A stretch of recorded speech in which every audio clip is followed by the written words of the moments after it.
Well, I would like to welcome everybody to the March meeting of the East Midlands Regional Group of the Geological Society of London.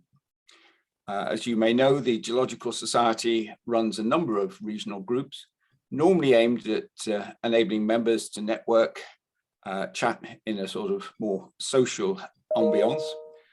And of course, many of you will know that we normally meet either at Keyworth at BGS or sometimes in Derby at the university. We have occasionally met in Nottingham, in Loughborough, Leicester and elsewhere. But most of the time we've met in Keyworth until the lockdown. Now the intention, and I'm clearly watching what happens tomorrow, it'll be interesting to see the breakdown at Leicester between those watching remotely and those turning up. But certainly the hope is that we can fairly quickly resume, for most meetings, hybrid meetings. Now that will, in many cases, that will hopefully be the speaker present with us at Nottingham. But in some cases, I have to say one of the advantages of the Zoom has been we've been able to get speakers who perhaps would have struggled to travel to Keyworth to give a talk at 7 o'clock on a Tuesday evening.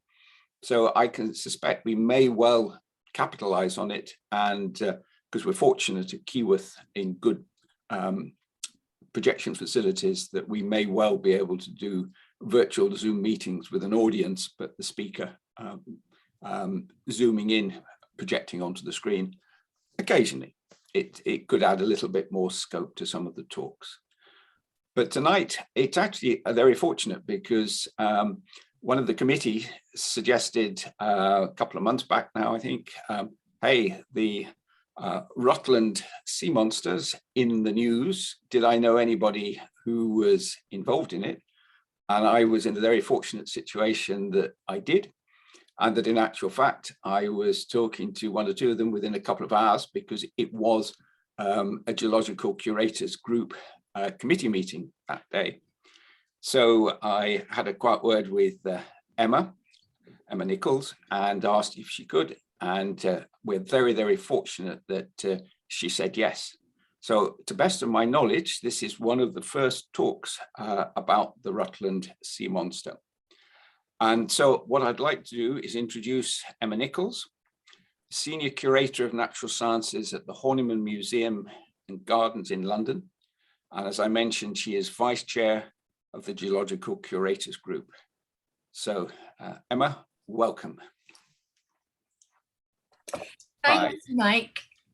I firstly would like to say thank you so much for having me to give this presentation. It's an honour to speak to the East Midlands Regional Group of the Geological Society, and welcome to anyone joining us from elsewhere as well. It's wonderful to see so many people here.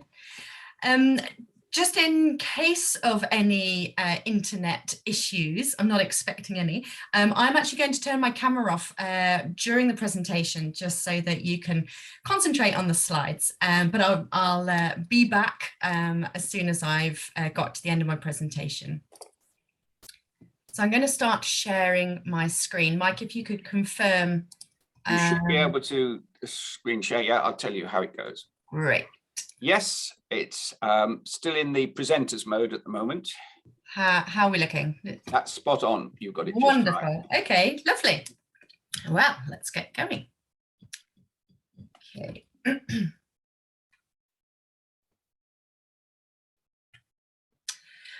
So Mike asked me to start by using a few minutes to tell you a bit about myself and my background and the institution that I work for. The most important parts of my identity, if I can phrase it that dramatically, are that I'm a vertebrate paleontologist and I'm also a museum curator, as you've just heard from Mike, actually.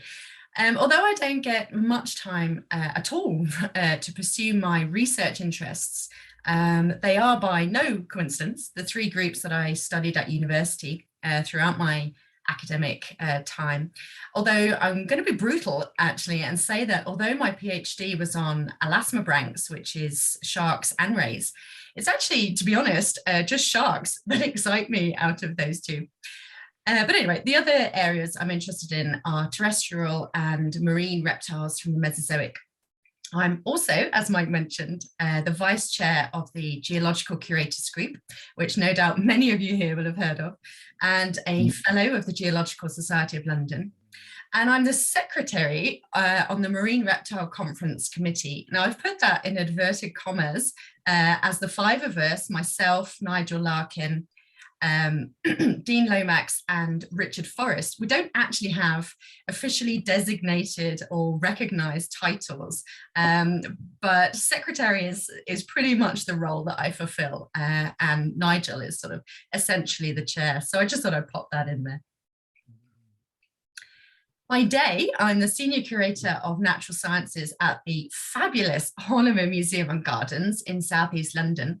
The Horniman is a national museum. We're part funded by DCMS, the government's Department for Digital Culture, Media and Sport, but we're an arm's length body. So our governance structure is a little different to other nationals such as the British Museum or the Natural History Museum, for example. The museum itself was founded by Frederick Horniman, no surprise, who had three primary interests, three areas of research and areas that he collected in. And our three permanent galleries reflect that kind of eclectic mix. In the bottom left is a photograph of our recently redeveloped World Gallery, which showcases some of our anthropology and ethnography collections. Top center is the Musical Instruments Gallery. I told you it was eclectic. And on the right-hand side is the best and most important one, the Natural History Gallery. We also have an aquarium home to Project Coral, ongoing pioneering research into captive coral, and has been the first successful coral captive breeding program in the world, no less. This photo on the left is of coral spawning, which is pretty cool. And we have 16.2 acres of gardens, including an animal walk, which has various farm animals, including two beautiful alpaca.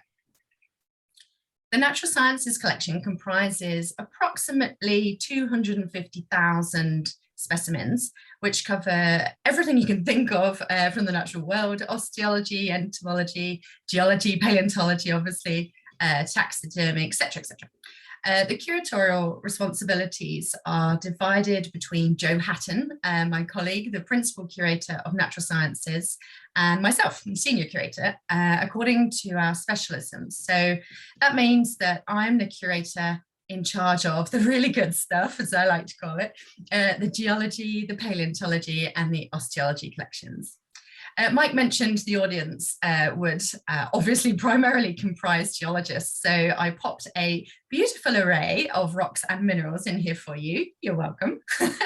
Within the geosciences, we have the collections of Arthur Wyatt, Dalton, and the enormous collection of Walter Bennett, which on its own stands at about 175,000 fossil specimens, which is amazing.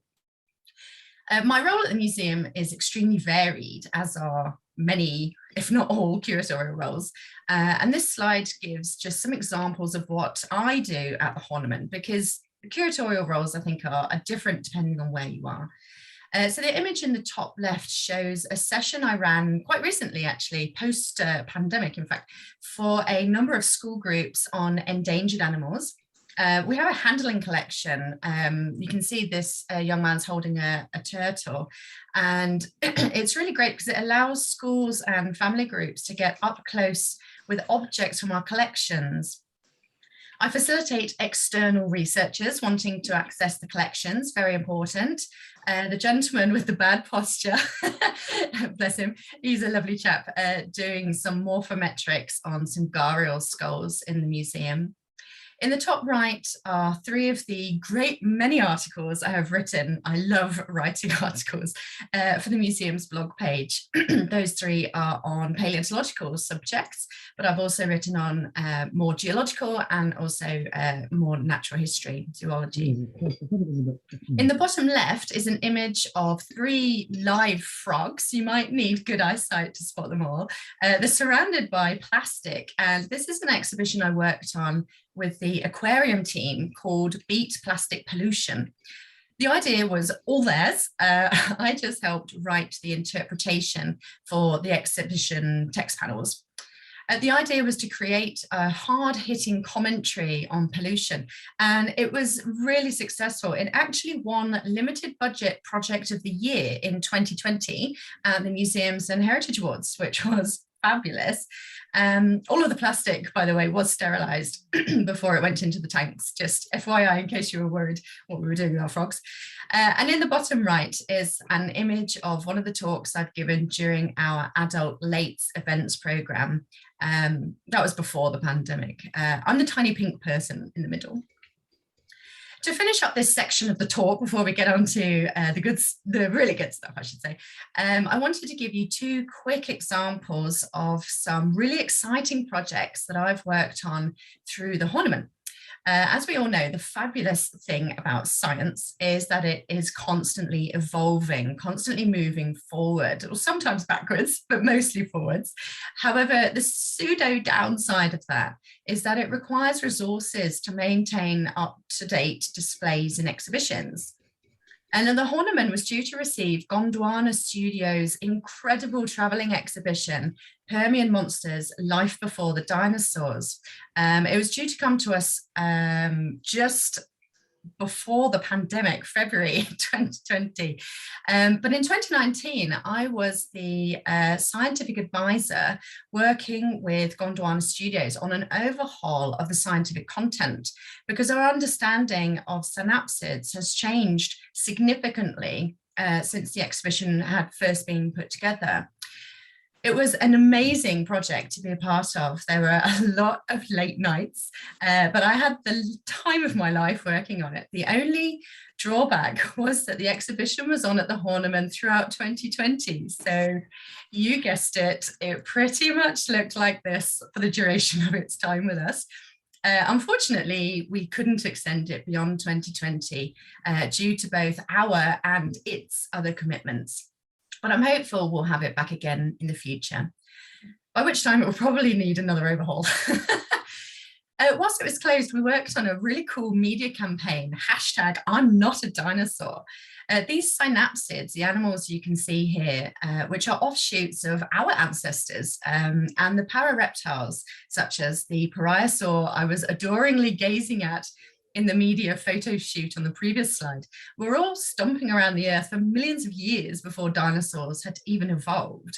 But everyone has heard of dinosaurs, and so when they see a prehistoric extinct animal with scaly skin, it's like they can't help themselves. Oh, it has to be a dinosaur.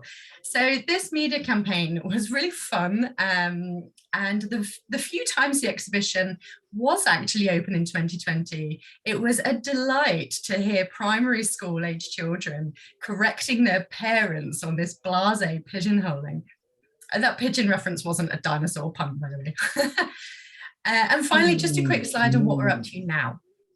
We have just received National Lottery Heritage Fund initial funding to begin the development phase of an exciting array of plans focused on natural sciences, climate change, and the environment.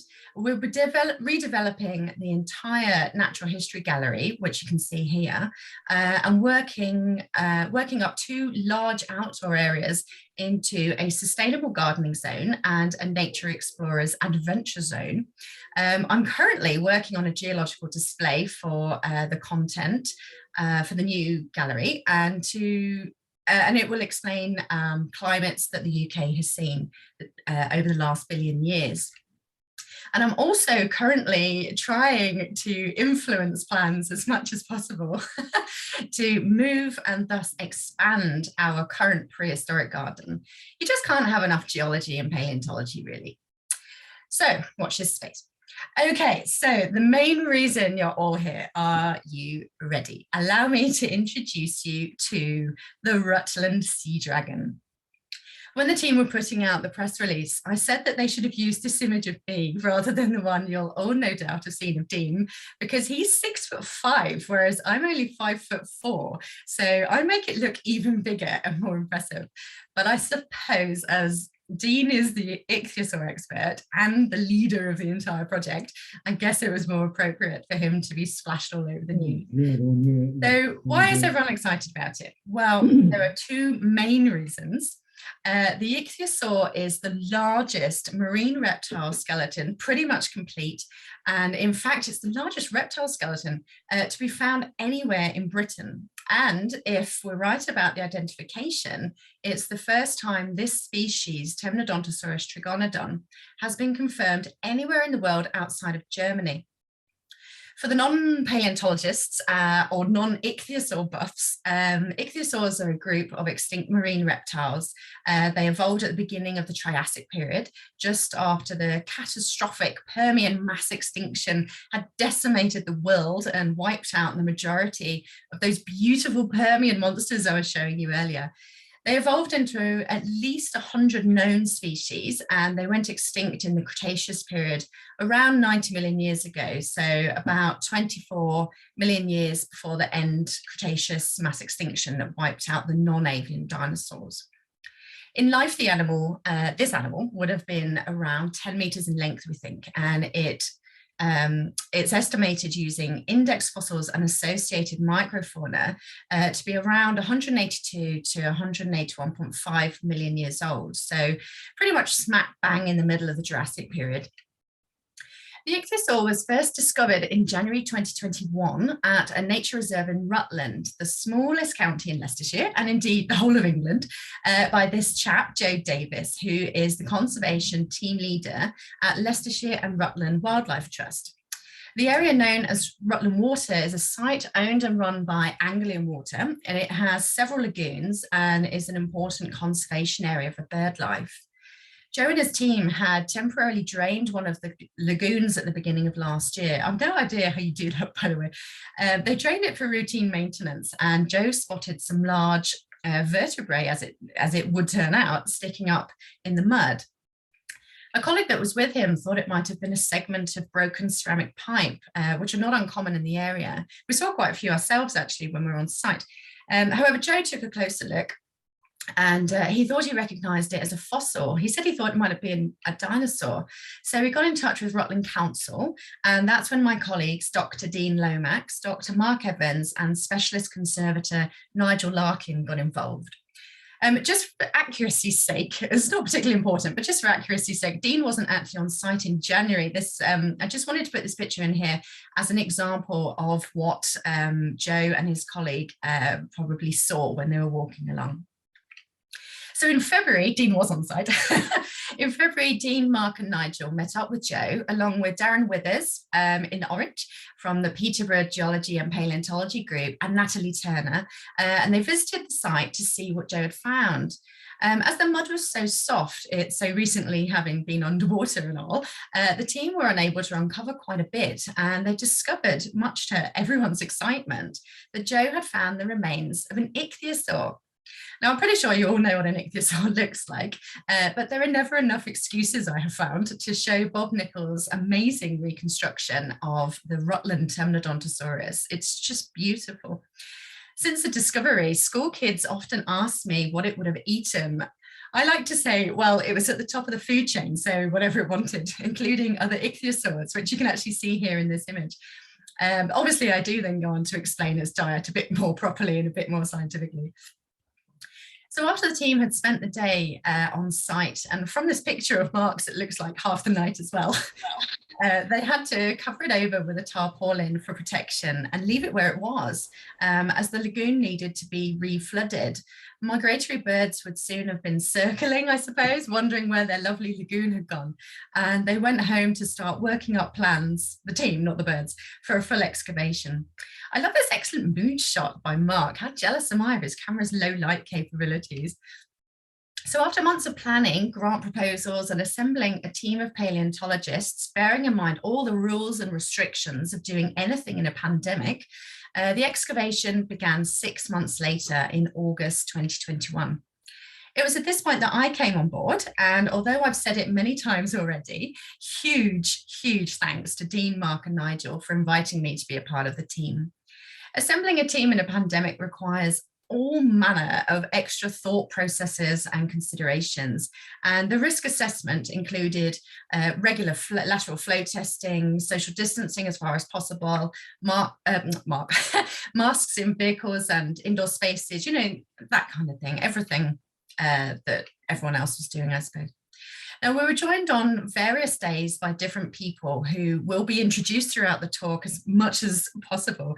But this motley crew is the team, more or less, who are on site the most in terms of the scientists. That's me on the left in blue, with David Savory, Mick Beeson and Darren Withers. From the Peterborough Geology and Paleontology group. Paleontological conservator Nigel Larkin is in the green hat, the particularly messy looking one. Marine reptile specialist Dr. Mark Evans is in the blue jeans, with PhD student Emily Swaby next to him. And dig leader and ichthyosaur specialist Dr. Dean Lomax is the tall bearded chap in the centre. I doubt he needs much, if any, introduction, but anyway, that's who everybody is in that picture.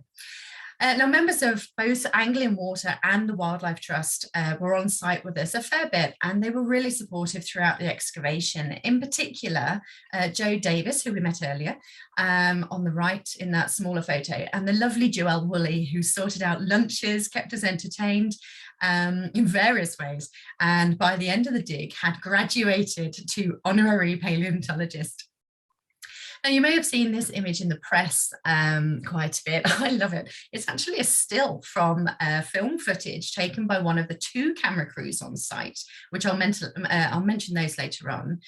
He asked us to walk towards him carrying tools and looking serious, so they could run it in slow motion with some dramatic music over the top. You know, you get the idea.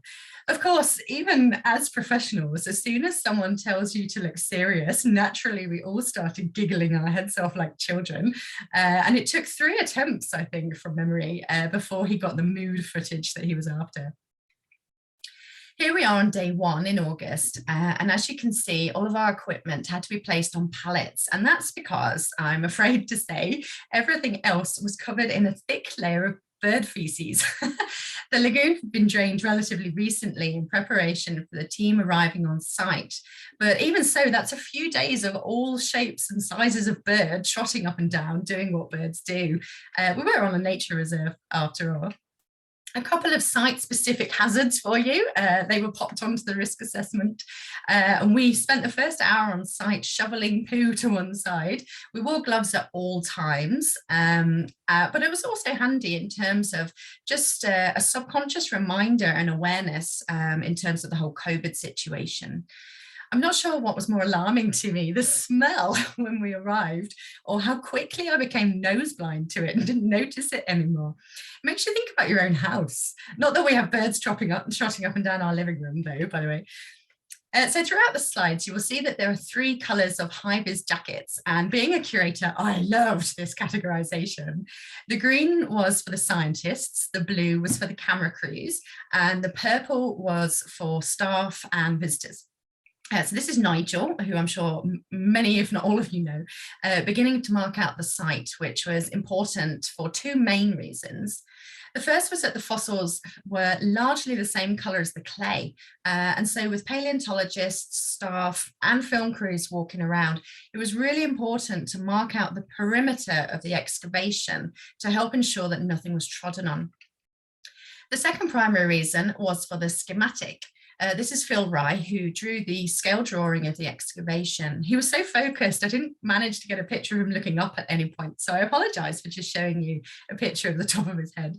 I have a new, very deep respect for this skill, as due to prior commitments, Phil wasn't able to stay for the entire duration of the dig, and so I was elected to take over drawing the site schematic. My word, was it stressful. It is a real skill and much harder than it looks. This is my stressed face, so you can tell, knotted eyebrows, no smile. Fortunately, the wonderful Darren Withers in the photo came over to lend both physical support for the board, which was really useful, and emotional support for me, and I was extremely grateful for both of them. Darren was also responsible for hand making the hundreds of yellow flags that we used to mark the location of specimens around the site.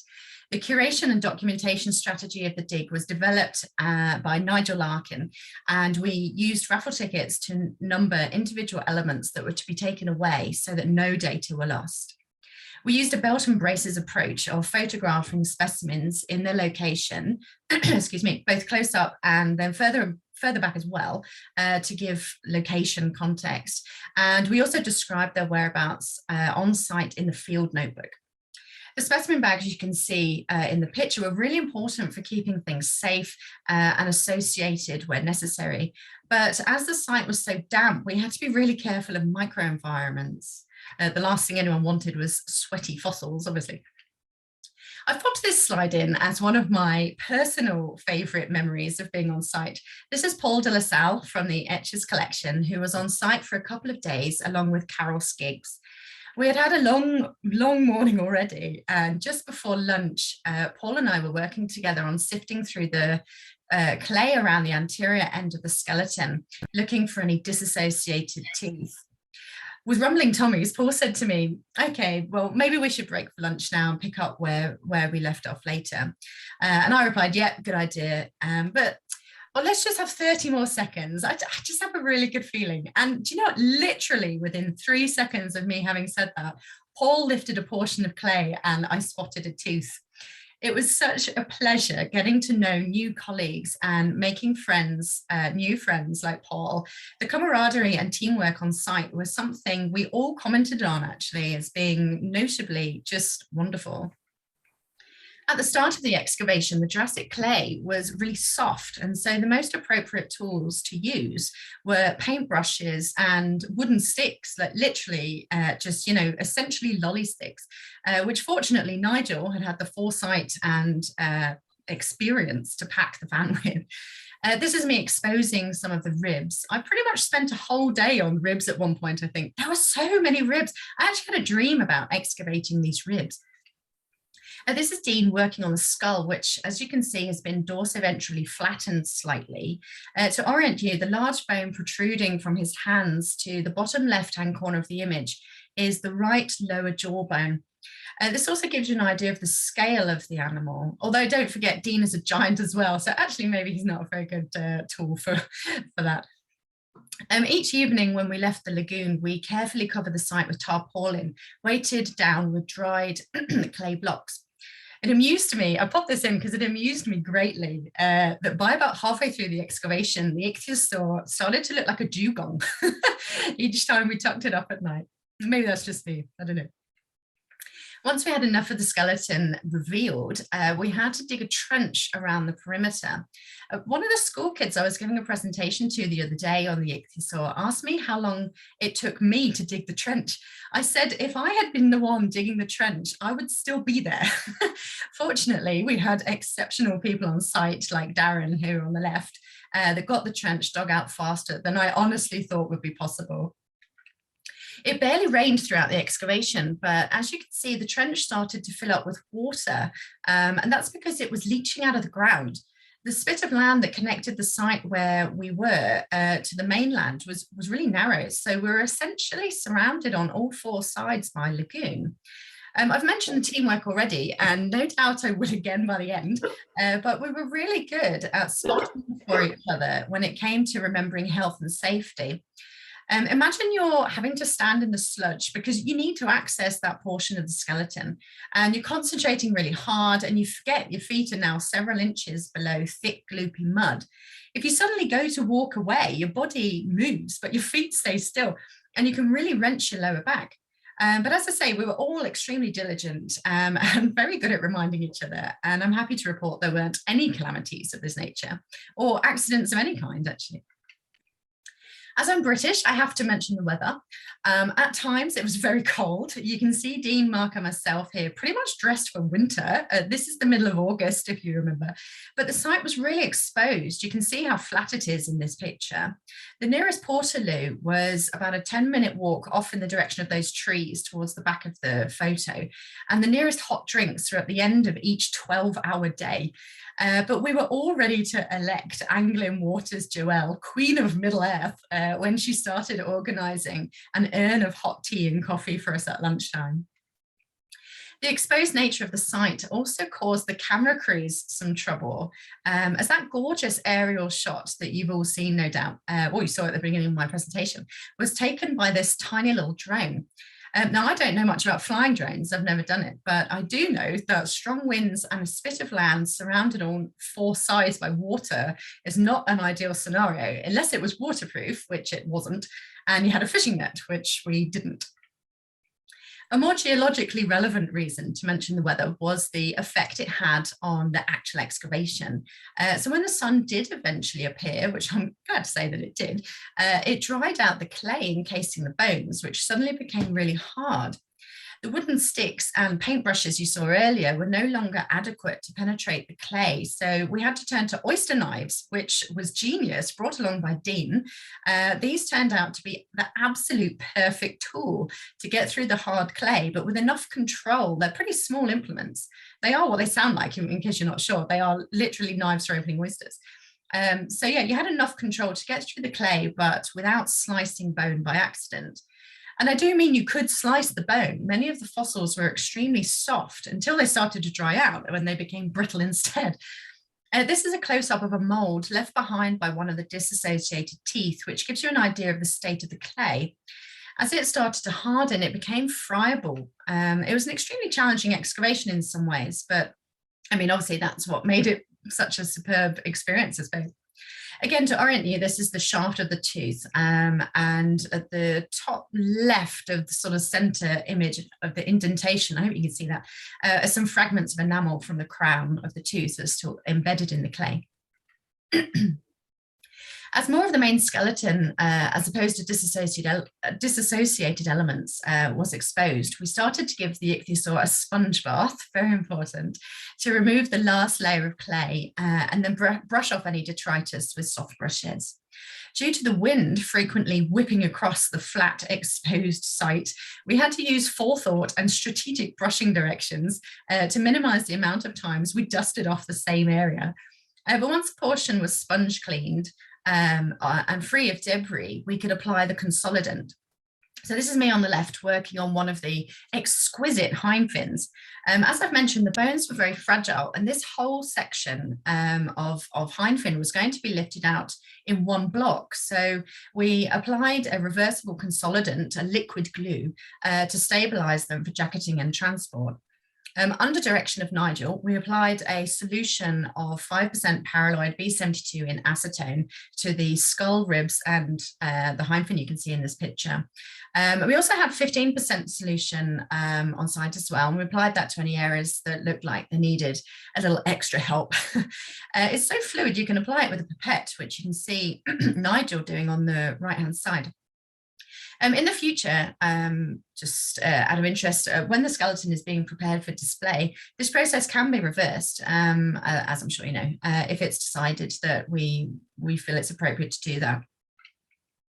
A lovely side effect of applying the consolidant was it changed the colour of the bones from more or less the same pale grey as the surrounding clay, as you see on the left, to a more glossy, sort of browny beige, I suppose you'd call that, which really made them pop. Visually pop, that is, not physically, obviously. We were on site for around 14-ish days, 14 and a half, I think, over 3 weeks. And near the beginning of the excavation, we saw a small aeroplane sporadically flying nearby. I couldn't see it very well, but it looked like a Grobe or maybe a training vigilant, something that air cadets use, I reckon. It's just a tiny thing. But as the excavation progressed, I noticed that the flight path of this little plane was edging closer and closer each day, and at least once went directly overhead. And I often wondered, I think I had a conversation with Mark actually, about what they might have been thinking up there. I bet the word dinosaur was probably uttered. Once we started, we're getting some feedback. If everyone doesn't mind putting themselves on mute just to avoid any feedback, that would be great. Thanks so much. Once we started to consolidate more of the bone section, it really stood out. So I just wonder what they were thinking up in their the little aeroplane. But anyway, once a section to be lifted out in one block had been cleaned and consolidated, we started on the field jacket, which was made up of several layers. Wet acid-free tissue paper was first, of course, as that was directly against the fossils. And it's quite normal for field jackets to remain, as I'm sure you know, intact for a few months, if not longer, at a time. So next came the scrunched up wet tissue, most importantly of a cheaper variety. As all museums know, acid-free tissue is expensive. We use blue roll, which you can see in the picture. Once the tissue had been used to fill in any caverns or holes, anything between the bones, we were trying to create a smooth outer layer. And once we've accomplished that, the whole thing was then wrapped in baking foil. The specific construction of the field jackets was directed, as were all conservation elements of the excavation, by Nigel, who was the man underneath the green hat. You'll have to trust me on that. You still can't see anyone's face. Oh, you can see my face, so I'm the one that looks at the camera. The outer layer, so I'm starting on here, is the messy one. Here's me being extremely time efficient and mixing up 2 buckets of plaster of Paris at once. Time is money, after all. The job we all seemed to dislike was cutting strips of hessian to dunk in the plaster, but it was a necessary evil. We managed it between us. On the right is one of the plaster jacketed sections of the tail that has been finished with several hardened layers of hessian and plaster and turned over, so the fossils are now at the bottom, completely protected, of course, and it didn't stay that way for long. It was just a necessary first step in getting it out of the field and safely into the arms of the tractor standing by. The entire skull section was also to be removed in a single block, and that weighed nearly a metric ton. That's about 2,000 pounds. So here, Mark, Dean and Darren are working on excavating beneath the cervical vertebrae in order to eventually remove those bones, basically sever the head from the body. It sounds brutal, but it was done with care and love. Dark tunnel you can see in the center of this image runs beneath the neck region. This long smooth bone in the front right of the image is the rear of the lower right jaw. So you've got the skull on the right hand side, the postcranial skeleton on the left, and you've got a portion of one of the front fins at the front of this, the front of this photo here. So once a section of the skeleton had been jacketed, we then spent a lot of time sitting in wet mud, hanging upside down, as you can see me doing here, chipping away the clay of the pedestal, still connecting the fossil and field jacket to the ground. Plastering underneath the jacket was an excellent test of patience, given the way gravity works, but we managed it. As we moved down the trench, we inevitably reached that part I showed you earlier that had been flooded, and so we had to do some bailing out before we could carry on reducing that pedestal. I say we, Dean, Nigel and I were the only ones on site at this point for some reason, and although those buckets don't look big, trust me, once they are filled with water, they were really heavy, too heavy for me. So I decided to take on the role of supervisor at this point, in which I sat cross-legged on the ground, endlessly humming the tune of the Sorcerer's Apprentice from Fantasia, as I watched Nige fill the buckets and Dean carrying them off to the lagoon like one of Mickey's broomsticks. To be fair, it was pretty much the only time I sat down all day, I hasten to add, and we did all have to keep reminding each other to take a break now and then. Anywho, once we could safely access the side of the pedestal holding up the body section without going for a muddy swim, our job was to dig long straight tunnels from one side of the pedestal to the other. So the plaster jacket is above us in this picture. This photo is of a victorious moment when David Savory and I broke through and met in the middle. It was mostly victorious, as it meant that we'd both managed to dig towards each other in a straight line, which was a huge relief. We passed wooden beams through the tunnels, which, given their size, required widening the trench in specific locations. By this time, the clay had really hardened, but it wasn't necessary to widen the whole trench, just slots to allow the beams room to be manoeuvred. It really would have been so much more difficult had it not been for the likes of David Savory here and other fabulous people like Mick Beeson and Darren Withers, who volunteered their time and, as you can see, muscle power. We didn't put Mark on the naughty step in that far corner of the trench, by the way, in the back of this photo. He's having a quiet moment of contemplation to study the stratigraphy. Once the beams were in, we then had to widen the tunnels, tunnels underneath the plaster jacket. A very comfortable job, as you can see here. That's Dean and myself in the foreground and Darren at the back. Widening the tunnels was a balance of decreasing the weight of the clay that would lift out with the field jacket, whilst not removing so much that it was anywhere near being in danger of collapsing. Finally, with all the beams in place, Nigel screwed them all together and we plastered them to the jacket itself as well, which, as you can see, we've started to do here in the top right photo. Excuse me. We needed to provide a really strong support structure for the jacket, which we estimated weighed around 1.5 tons or 3,000 pounds, and also to eliminate any possible flexion in the jacket for when it was time to bring in the telehandler, expertly operated by Joe Davis, the conservation team leader at Rutland Water, who I mentioned earlier. It was really fantastic that he had so much to do with the excavation, given, you might remember, he was the one who made the initial discovery. So as I say, this field jacket weighed around 1.5 metric tons. We don't know for sure because no one has access to machinery that can weigh something that heavy. But based on the skull weight, that's what we think. Anyway, even though this moment had been planned to a T and we knew it would go without a hitch, I'm not going to lie, the moment those purple straps went taut and we all took several big steps backwards, it was the quietest moment in the entire 3-week excavation. Everyone on site held their breath. There was an indescribable split second of sound as the strength of the telehandler ripped the field jacket away from the remaining points of contact of the clay pedestal. It swung slightly for like a couple of seconds and then it just hung there as good as gold. The dig leaders, Dean, Nigel and Mark, had planned everything perfectly. It went exactly as expected, but it was nevertheless an exhilarating moment. Joe then transferred the precious cargo onto the back of a flatbed trailer to be driven very carefully off to the mainland and the waiting Luton van. I'm afraid a stratigraphical log of the trench was fairly uniform, geologically speaking, so not particularly exciting. Well, depends on your point of view, I suppose. This section is entirely mudstone, though there were distinct areas of brown and grey mudstone, which created this kind of beautiful mottled effect.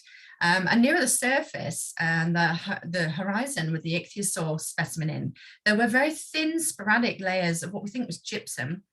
A number of invertebrates were collected from around the site, including this gorgeous ammonite, which I think is a harpoceratid of some sort. This is Emily Swaby on the left, modelling the ammonite. There was the odd rare bivalve found in the lower layers when digging the trench, and a few ammonites in situ with the ichthyosaur, though they seem to be really poorly preserved and barely recognisable, to be honest. Other than that, about a zillion tiny belemnites were found in association with the ichthyosaur. But other than that, the area within and around the skeleton was fairly devoid of invertebrate life, really. Well, that is until Dr. Tom Harvey and Dr. Ian Bloomer sampled and analysed the matrix for microfossils and found an array of exciting species. But no spoilers from me, you'll have to watch this space for the paper on that. Or maybe Mark's talk tomorrow, he might mention it, who knows. There seems to be a fair amount of crossover, I've noticed, between paleontologists and geologists and bird watching. So I thought I'd pop in a couple of slides of interest of that nature. This bird caused a lot of excitement in pretty much everyone. It's a wild osprey that landed just over the water from us. I'm sorry for the terrible picture. It was quite far away though. I was taking it on just my phone. But you can see that blodge in the middle, that's an osprey. This second slide caused, maybe only me, a lot of excitement, as it meant I ticked off seeing wild ravens from my bucket list. That genuinely was on my bucket list to see wild ravens. There are 2 of them, which you can clearly see are ravens. Okay, so they just look like 2 black splotches in the sky to me too, but both Joe and Mark were adamant they recognised their calls and that they were definitely ravens. I'm not trained in speaking wild raven, as the only ravens near me live at the Tower of London, and they make noises like coffee machines and water dropping onto metal pipes. I guess they just, imitate the noises they hear the most all day. I tried to convince Joe and Mark I speak urban raven, but they were having none of it. Okay, back to the excavation. Before we started jacketing sections, the wonderful Steve Day, who owns the company Think C3D, was on site photographing the fossils in situ. He took thousands of photographs, which he then stitched together using some form of, I don't know, wizard's magic, as far as I can tell, to recreate the specimen as a single, extremely detailed three-dimensional computer model. It's publicly available if you're interested to look at. It's on Sketchfab. Steve explained to me that 3D models can be used to make two-dimensional images, such as this life-size 10-meter long banner, you'll see better in a moment, that would have been impossible to create using conventional photography. It's so important to have this kind of data available to us. It's such an amazing resource, and it means that the research team, being led by Dean Lomax, can continue analysing the find before it's even completely prepped and conserved. This is a screenshot of Sketchfab to show you the detail of the model. You can use your mouse to basically swing it about and zoom in and out. It's brilliant. It's a lot of fun, but also really informative. And thank you so much to Steve for being such an integral part of the team.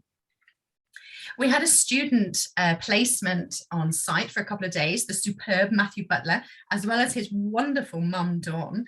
It was great to be able to share the dig with them, and scientists love nothing more than being asked 1,000 questions by keen minds wanting to learn.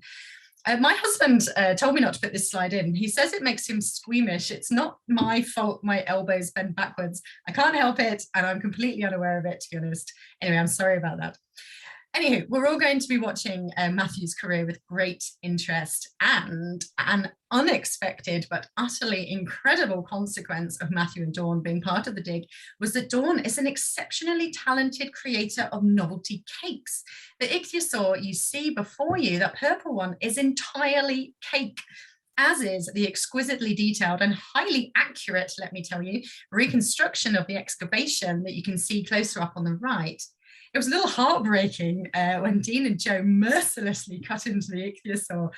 Oh, but blimey, was it tasty cake. Definitely worth the ichthyosaur's sacrifice. Everyone involved in the excavation was sworn to secrecy, and keeping a lid on the excitement of having been involved, not to mention where I had gone on and off for 3 weeks, was a wonderful problem to have. The press release finally went out, and the news hit the headlines on the 10th of January this year. The story went viral. According to stats from Anglian Water, it was picked up by official news outlets in at least 59 countries.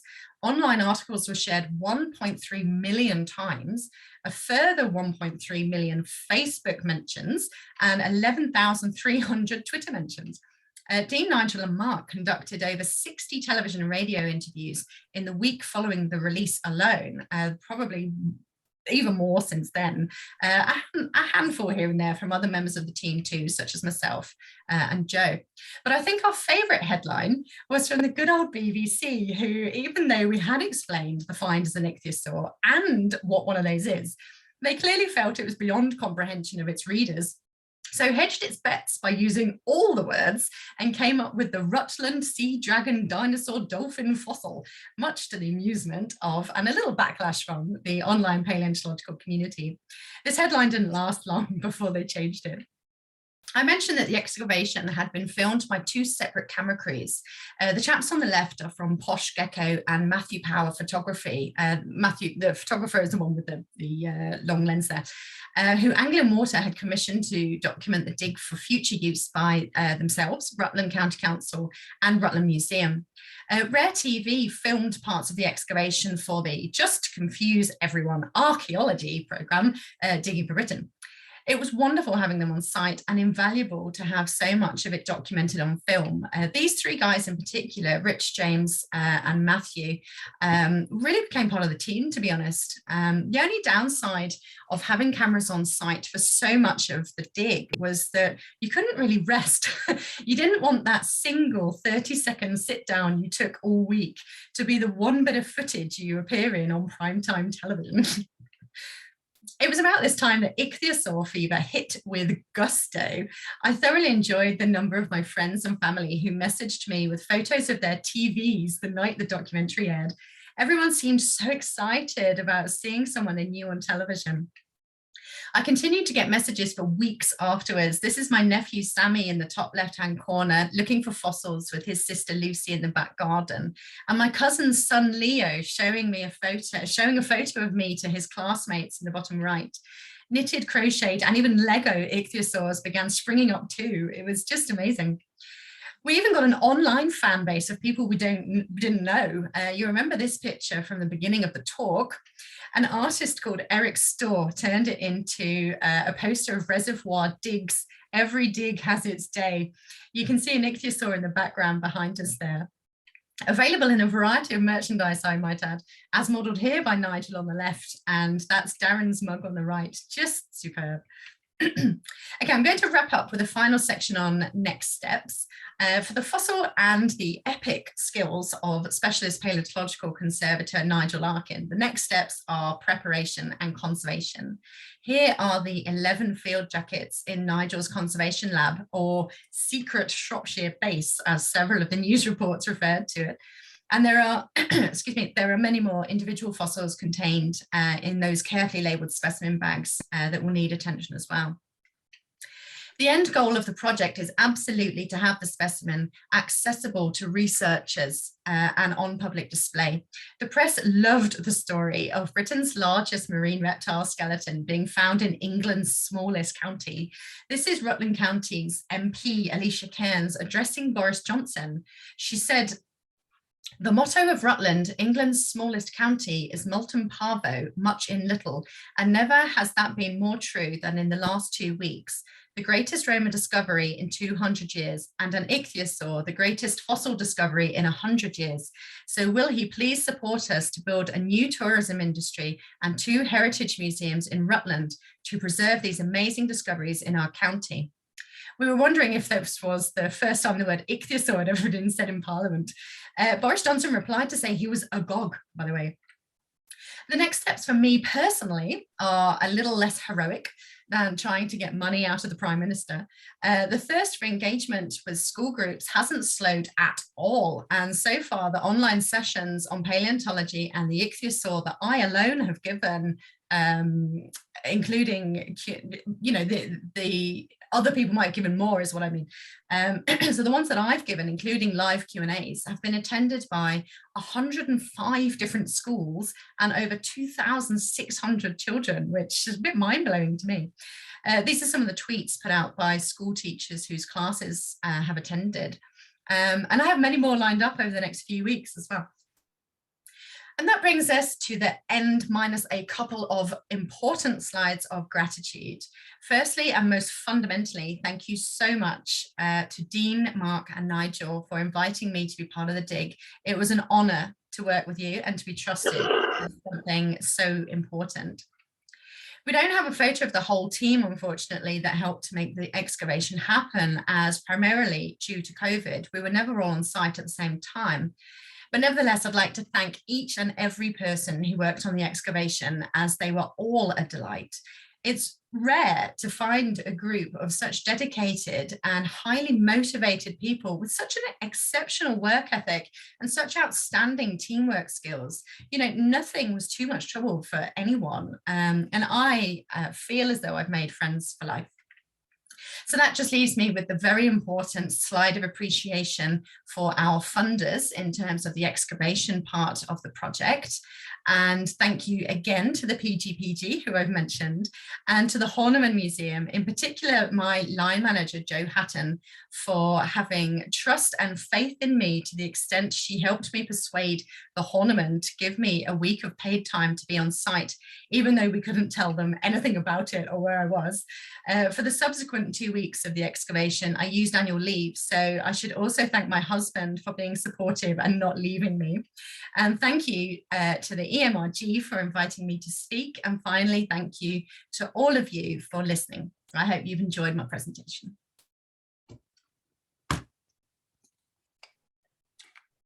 Well, it's been absolutely fascinating, Emma. Thank you very much indeed.